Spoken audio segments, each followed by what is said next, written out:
विद्यार्थी मित्रांनो, आज आपण इयत्ता 9वी मध्ये विषय मराठी कविता क्रमांक 12 शिकणार आहोत आणि कवितेचे नाव आहे पुन्हा एकदा.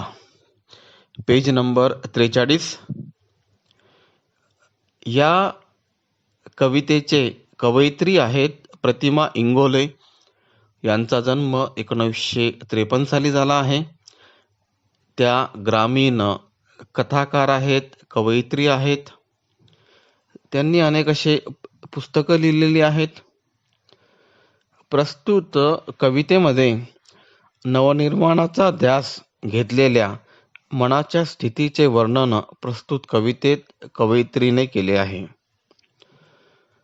म्हणजे जो काही आता समाज आहे, तर हा समाज मरगडलेला समाज आहे आणि या समाजाला जागृत करण्यासाठी, समाज को जागृत करने के लिए समाज के अंदर जो भेदभाव है तो इसको मिटा देने के लिए इस कविता में कवयित्री ने कहा है. या समाजामधील तरुणाई म्हणजे काय तर नौजवान, तो इनके मनों में, विचारों में नव समाज की निर्मिति होनी चाहिए. तो इस प्रकार से सभी नौजवानों के मन में नव समाज की निर्मिति के बारे में विचार आना चाहिए. ये इस कविता में कवयित्री प्रतिमा जी ने कहा है. आता आपण कविता बघूया. पुन्हा एकदा चमकावी वीज, उतरावी खाली, भिनावी रक्तात, पेटावे स्नायू, करीत पुकार पुन्हा एक वार. पुन्हा एकदा घालीत पिंगा, पावसाच्या सरी, व्हाव्यात बेफान, कोसळाव्या खाली, मातीत माती व्हावी एक, पुसून टाकीत भेदाभेद पुन्हा एक वेळ.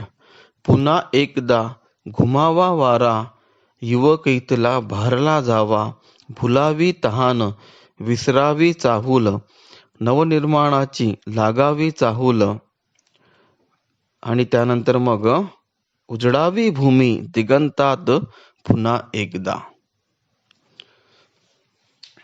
आता बघा, सुरुवातीला काय म्हणतायत, पुन्हा एकदा चमकावी वीज, उतरावी खाली, भिनावी रक्तात, पेटावे स्नायू, करीत पुकार पुन्हा एक वार.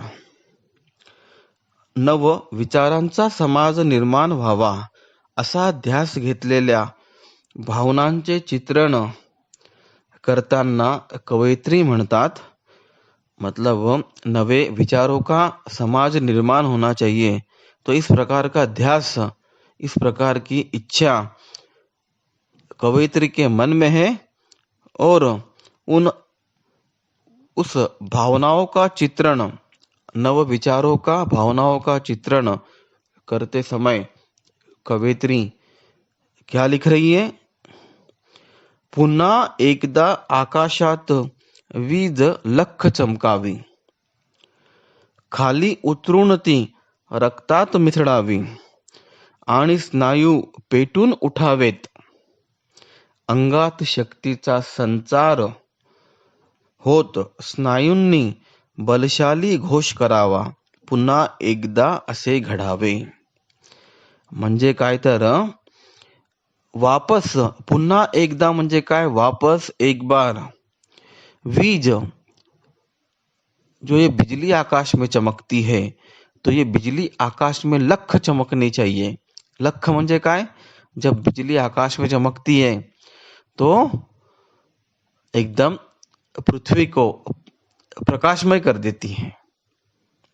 आणि म्हणून मग वापस एक बार आकाश में ये बिजली और एक बार चमकनी चाहिए और वो बिजली नीचे उतरनी चाहिए और रक्त के अंदर, खून के अंदर मिल जानी चाहिए. और हमारे शरीर के अंदर जो स्नायु है, वो उन स्नायु में उस बिजली की शक्ति संचार होना चाहिए, उस बिजली के शक्ति का. और हमारे स्नायु बलशाली हो जाने चाहिए। हमारे मतलब किसके? नौजवानों के स्नायु बलशाली हो जाने चाहिए और नए समाज की निर्मित की यहाँ से हम लोगों को शक्ती मिलनी चाहिए। पुन्हा एकदा असे घडावे, मतलब कुछ तो ऐसा प्रकाशमय होना चाहिए जिससे नव समाज की निर्मित के लिए हम लोगों को प्रेरणा मिले, शक्ति मिले। ये यहाँ पे कवयित्री को कहना है। पुन्हा एकदा घालीत पिंगा पावसाच्या सरी व्हाव्यात बेफान, म्हणजे काय? पुन्हा एकदा फेर धरीत पिंगा घालीत पावसाच्या जोरदार सरी बेफान होऊन खाली कोसळाव्यात। आता बघा कि पुन्हा एकदा म्हणजे वापस एक बार, ये जो बारिश की जो धाराएं हैं, म्हणजे पावसाच्या सरी, बारिश की धाराएं, तो ये पुन्हा एकदा मतलब वापस एक बार पिंगा घालीत, पिंगा घालने म्हणजे काय? तर गोल गोल फिरणे। मतलब ये बारिश की धाराएं वापस एक बार गोल गोल घूमती हुई पृथ्वी के ऊपर ती खाली कोसळायला पाहिजे। मतलब बेफान होके ये बारिश की धाराएं जमीन के ऊपर, धरती के ऊपर आनी चाहिए। मातीत माती व्हावी एक, पुसून टाकीत भेदभाव पुन्हा एक वेळ, म्हणजे पायाखालची माती, ये जो बारिश की धाराएं हैं गोल गोल घूमती हुई ये धरती के ऊपर आनी चाहिए आणि जी आपल्या पायाखालची माती आहे ती मातीत माती मिसळून जावी। मतलब ये जो मिट्टी है तो ये मिट्टी एक दूसरे के अंदर मिक्स हो जानी चाहिए। इसका अर्थ हमको समझना है। मातीत माती मिसळावी म्हणजे काय? तर सगळे भेदभाव मिटून जावेत। मतलब सब कुछ मिट्टी बारिश में एक हो जाती है, घुल जाती है। तो उसी प्रकार से जो ये समाज है, तो ये जो मतलब मनुष्य के अंदर जो भेदभाव है, तर हे सगळे मानवामधील भेदभाव या ठिकाणी नष्ट व्हावेत आणि नवीन विचारांच्या सरी कोसळून समाजातील जातीभेद, वर्णभेद, धर्मभेद नष्ट व्हावेत। सारी माणसे एकत्र यावीत पुन्हा एक वेळ। मतलब ये जो बारिश की धाराएं है तो ये धाराएं क्या है? ये नव समाज निर्मिती की विचारों की धाराएं हैं। म्हणजे नवीन समाज निर्माण होण्यासाठी या विचारांच्या धारा आहेत।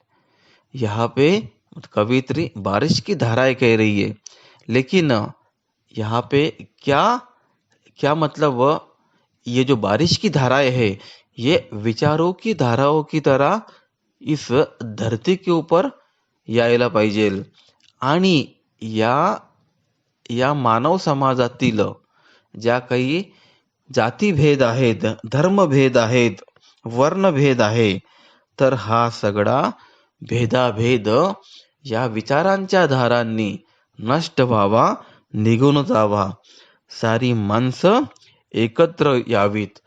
सभी इंसान, सर्व माणसांनी या ठिकाणी एकत्र यायला पाहिजे। पुन्हा एक वेळ, परत एकदा असं व्हायला पाहिजे। वापस एक बार ऐसा होना चाहिए। आता पुढे बघा, पुढे काय म्हणतायत? पुन्हा एकदा घुमावा वारा, युवक इथला भारला जावा, भुलावी तहान, विसरावी भूक, नवनिर्माणाची लागावी चाहूल। म्हणजे काय? तर पुन्हा एकदा नवीन सृजनाचा वारा घुमावा। सृजन म्हणजे काय? सृजन म्हणजे या ठिकाणी काहीतरी नवनिर्माण, म्हणजे असा वापस एक बार ऐसी, वारा म्हणजे काय? हवा। पुन्हा एकदा नवीन सृजनाचा वारा घुमावा, नि इथला तरुणांची मने भारली जावीत।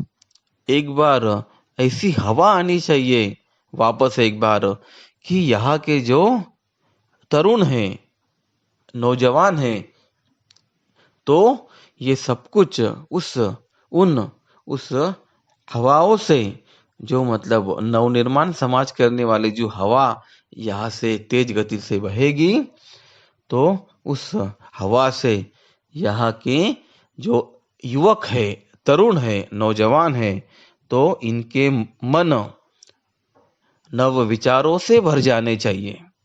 आता आपल्याला नवीन समाज निर्माण करायचा आहे. आता आपल्याला नवीन समाज निर्माण करायचा आहे. जातीभेद, धर्मभेद, वर्णभेद, गरीब, श्रीमंत, अमीर, गरीब, ये सब कुछ मिट जाना चाहिए.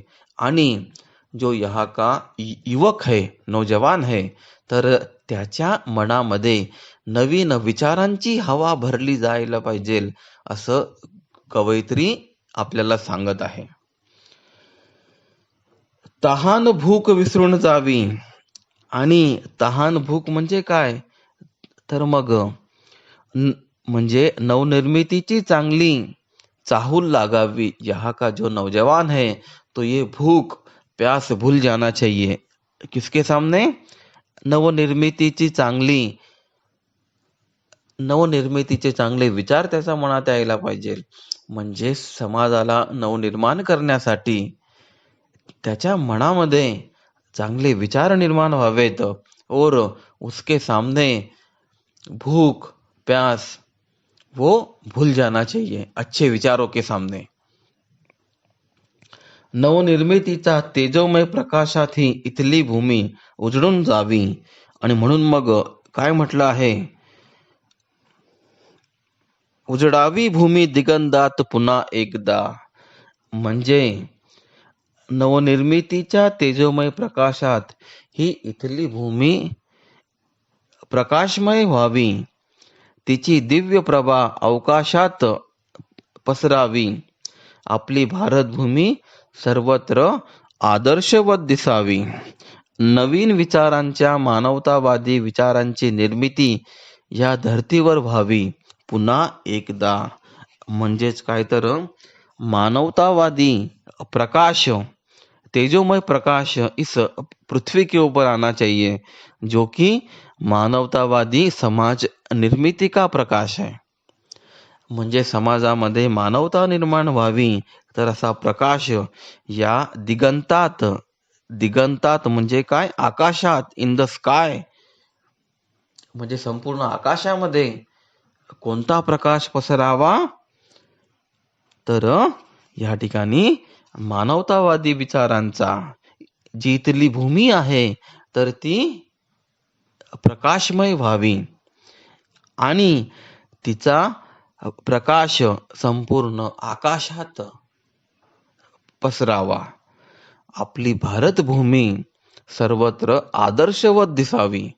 मतलब सब जगह पे हमारी भारत भूमी आदर्श दिखनी चाहिए, सभी जगह पे.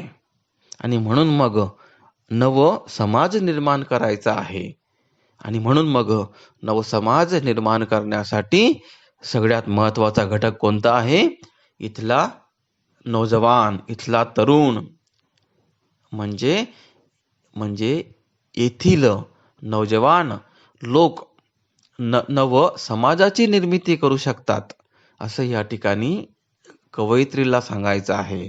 आणि आपल्या समाजामधील जातीभेद, वर्णभेद हे सगळं नष्ट व्हायला पाहिजे आणि मानवतावादी समाज निर्माण आपल्या देशामध्ये व्हायला पाहिजे, असं कवयित्री प्रतिमाजी यांना सांगायचं आहे.